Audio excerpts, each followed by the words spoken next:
Friends, நம்ம இப்போ டேஸ்டியான ஈஸியான கார சட்னி எப்படி செய்யலாம்னு சொல்லிட்டு இந்த வீடியோவில் பார்க்கலாம். யாரெல்லாம் என்னோடய சேனலை சப்ஸ்கிரைப் பண்ணாமல் பார்க்குறீங்களோ ப்ளீஸ் ஃப்ரெண்ட்ஸ் சப்ஸ்கிரைப் பண்ணிவிட்டு பாருங்கள். இப்போது நம்ம ஒரு கடாயை எடுத்து வச்சுட்டு தேவையான அளவு எண்ணெய் ஊற்றிக்கலாம். ஸ்டவ் ஆன் பண்ணிவிட்டு எண்ணெய் நல்லா காஞ்சதும் காரத்துக்கு ஏற்ற மாதிரி காஞ்ச மிளகா நீங்கள் சேர்த்துக்கோங்க. நானும் காரத்துக்கு ஏற்ற மாதிரி காஞ்ச மிளகா சேர்த்துருக்கேன். நான் ஒரு 7 காஞ்ச மிளகா சேர்த்துருக்கேன். பெரிய வெங்காயம் 2 சேர்த்துருக்கேன். இது நல்லா கண்ணாடி பதத்துக்கு வர மாதிரி நல்லா வதக்கி எடுத்துக்கோங்க. இந்த கார சட்னி சுட சுட இட்லி, தோசை, சாதத்தோடு வச்சு சாப்பிட்டோம்னா அவ்வளோ டேஸ்ட்டாக இருக்கும்.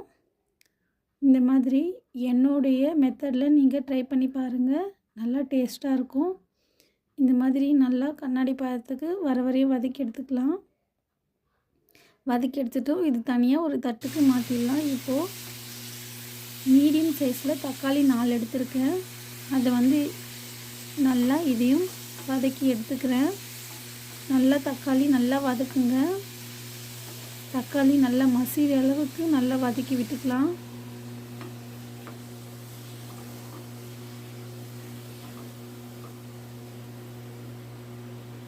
ஹை ஃப்ளேமில் வச்சுட்டு நல்லா வதக்கி எடுத்துக்கலாம். கூட கொஞ்சம் உப்பு சேர்த்துக்கலாம். உப்பு சேர்க்க வீடியோவில் மறந்துட்டேன். ஸோ அதனால் நீங்கள் மறந்துடாதீங்க. அப்போ தான் சீக்கிரமாக உப்பு சேர்த்தோம்னா சீக்கிரமாக தக்காளி வதங்கிடும்.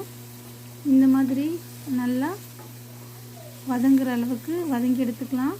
ஸ்டவ் ஆஃப் பண்ணிவிட்டு ஆற வச்சுருக்கிற வெங்காயம், காஞ்ச மிளகா, பச்சை பூண்டு சேர்த்துக்கலாம். இதுக்கு அப்புறம் ஆற வச்சு தக்காளி சேர்த்து இந்த மாதிரி மைய அரைச்சிக்கலாம்.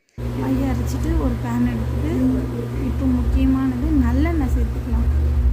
நல்லெண்ணெய் சேர்க்கறதுனால இந்த கார சட்னி 10 நாள் ஆனாலும் கெட்டு போகாது. நீங்கள் என்ன ஊருக்கு போகும்போது கூட இந்த மாதிரி வீட்டில் செஞ்சு வச்சுட்டு போகலாம்.